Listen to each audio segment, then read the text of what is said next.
things you should think about. Number one, the pulp is still beneficial, right? We can use it.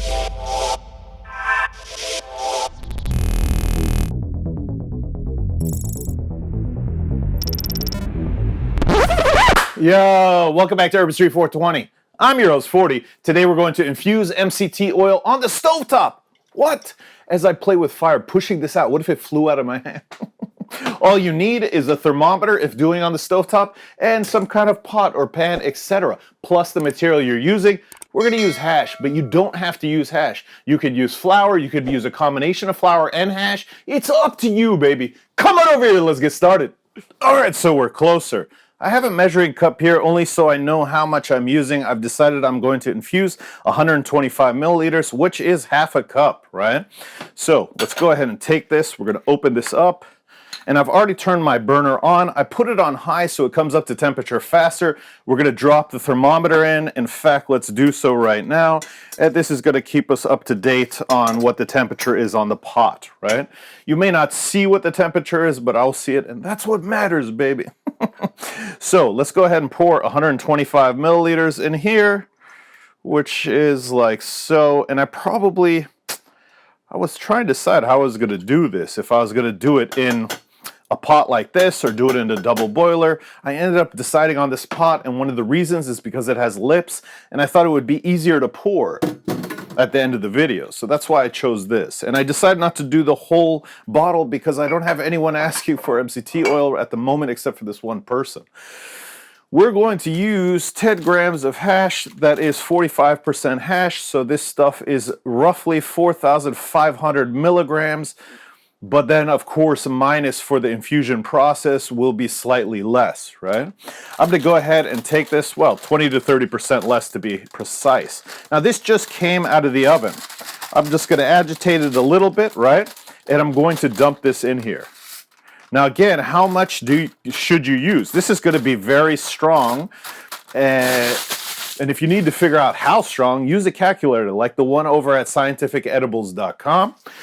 Could you use other calculators? Absolutely, right? Let's go ahead and grab a silicone spatula, right? And the reason for that is to stir inside here. Right now, you're not going to be able to see anything because it's slowly warming up. But the idea is that we're going to stir over the course of the next hour this mixture, and we're going to keep it below 185 degrees Fahrenheit, right? So anywhere below 185 degrees Fahrenheit, keeping this thing going. Now, obviously, I have it on high right now, and when it comes up to temperature, it will pass 185 easily. So I'm going to have to play with this while watching the temperature right here. At the moment, it shows that we're 135 degrees. So maybe we'll even start turning this down just a hair because, again, once the temperature starts rising, it will rise quickly, right? Now, what happens if you go over 185 in this process? That's okay. Just slide it off the burner, right? Whether you're using induction or you're using fire, doesn't matter. Just take it off the fire for a few seconds, give it a chance to relax, right? Because already, I said a few seconds ago, we're at 135. We're almost at 160, right? So I'm going to drop this down to medium, which still might be too high, right? We're going to gauge based on watching the thermometer. I could speak, yo. Thing is, I'm trying to record this video before I go out with friends. It's Sunday. This video is not going to be released today because I don't think I have time to edit it. We'll release it tomorrow on Monday. But yeah, I wanted to record this before I went out, so now I'm trying to do too many things, baby. Plus, I want to smoke with the ball vape. That thing is ridiculous, baby. So I ran to get my cell phone to show you what the mixture looked like, right? And keep in mind, the color of this mixture is determinant on what you put inside. So I used hash. It gave it this brownish color. If you use flour, it would not look the same, right? So don't worry about color. But if we come over here, I just want to show you, it's 210, 12 degrees or something like that, right? The reality is it shot past the 185 easily, right? So I went ahead, I turned it below half right here. We come back here, I'm waiting for this to cool down, and then we'll slide it back on top of the induction, right?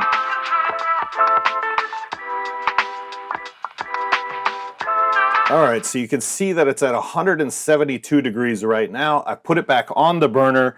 It's like medium low right now or /low temp, and I'm gonna watch it over the course of the next few minutes. The reality is getting it dialed in exactly to the temperature depends on your burner, depends if you cheat. Like in the beginning, I set this to high because I wanted to come up to temperature quickly to get this video done sooner. But if I had started it somewhere around here, it would gradually have raised the temperature, right? Instead, we jumped up. So now we're trying to find our footing. It just passed 180 degrees, so I'm taking this off. We're going to let it cool, and it looks like maybe even drop the temp here a little bit more. Now, mind you, this also is determinant on the pot or the pan that you're using, right? This pot is quite thick and therefore retains temperature. So if your pot is thinner, it will drop temperature or raise temperature faster because it's not as thick, right? Thick means that it will retain heat longer, etc., etc. In fact, I took this off when it's at 190 degrees and the temperature still is rising, right? I've also dropped this the burner down to a much lower temperature, and let's see how that fares. I'm going to stop talking. We'll do a time lapse of the rest of this, but what we're going to do over the course of the next hour is stir this every 10 minutes, right? I'm just going to go with my silicone spatula, stir it around for 30 seconds, something like that, and then we'll leave it. And again, once I have the temperature figured out, right? And when I say figure it out, being at lower than 180 degrees and being stable there, right? I don't want to put this on the burner, it goes up to 200, and of course. Anyways, you get what I'm saying. I'll see you guys when the hour is done. We'll strain this out, and it will be ready, baby.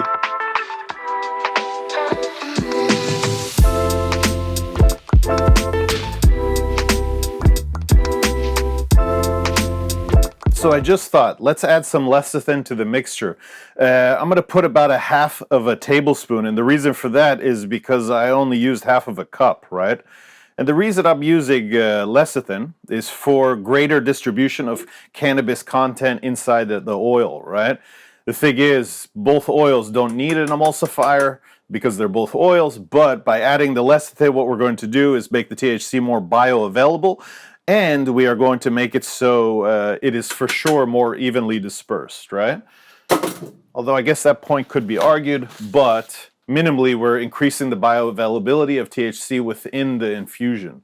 So again, the reason I used about half a tablespoon is because I used half a cup of oil. And I probably should have put this in the beginning, but not a big deal. I do think that I'm probably going to have to keep playing with this on and off of the stove because the reality is it just keeps passing 180 easily. And I've got this turned down almost to off at this point. So I think this is just the dance that I have to do over the course of the next 40 minutes, right?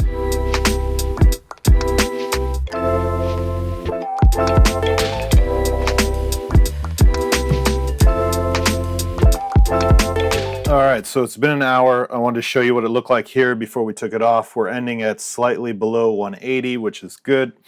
So around 175 or something like that. We'll stir this one more time. I'm going to turn the cell phone off and let's transfer it into this other container. So I've set up this container right here. We've got a cheesecloth attached to a bottle funnel. The thing is, this is enough. This container is enough for what I have, but I think that it's going to cover some of this. So we might have to pick this up as we go. We don't need the thermometer anymore, so we're going to take the thermometer off, put it in the sink. We're going to take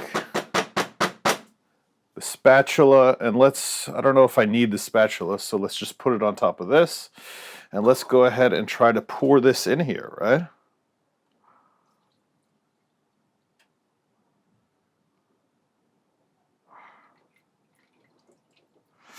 I'm trying to keep this right side up. We should turn off the burner. Oops, there we go. And the beauty is this is so non-stick that almost everything came out of this pot except for a little bit right there. I'm not going to try to reclaim it. We'll just call that, because the pulp of this will be nice and potent also. So we can save that for some cookies or something like that.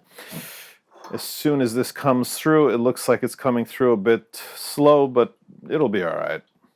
So once this is done, then that's it. We'll move the camera back and we'll do the outro, baby.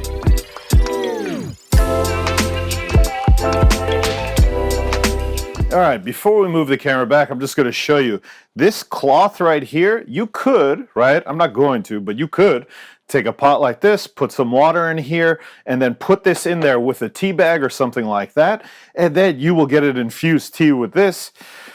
I've got so much sludge I'm not worried about, but just letting you know that you don't have to throw this away, you don't have to waste it. I'm going to, but you don't have to. This sludge I'll save right here to make some cookies or something like that. It should be powerful enough to do a batch of cookies. This is the infused oil right here, so let's go ahead and move the camera back, and I'll see you guys in a second, baby.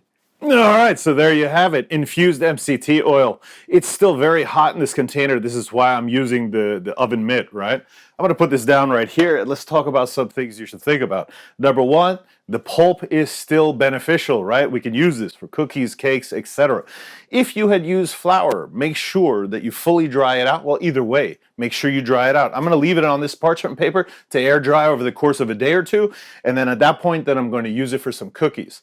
If you use flour, make sure that after you dry it up, grind it up or break it up with your fingers. Make sure that it's all very, very small, because I would just put it in the cookies. I would not use this to make infused butter and then use the infused. I would just put this inside the cookies. Same as if I had used flour. Keep in mind, depends how much you used. Again, I used 10 grams of hash right here.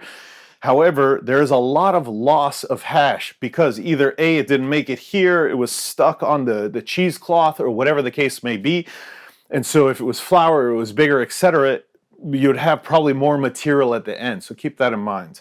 Anyways, this is super easy. Would I normally do this on the stovetop? I would not. I would use the Pop by Noidz, which is something very simple to do small batches like this. Or if I was going to make a bigger batch, which is typically what I do, I would use the Magical Butter Machine. I don't like to work in small quantities because the amount of work that this is for something this small is ridiculous, right? That being said, somebody wanted to know how to do it on the stovetop. There it is. The biggest challenge is moving it on and off of the stove until you find your temperature. I never found the temperature. I ended up putting it on, it doesn't have numbers on my stove, but if there were numbers, I think I put it on a 1. The lowest possible setting you could have. I still found myself taking it on and off the stove every once in a while. This is not something you go sit on the couch, wait for an hour and come back. Make sure you monitor this if you do it on the stovetop. Guys, gals, everybody, I hope you like this video. What am I doing? I hope you liked this video. If you did, please like, share, subscribe. You know the deal, baby. Woo! Till next time.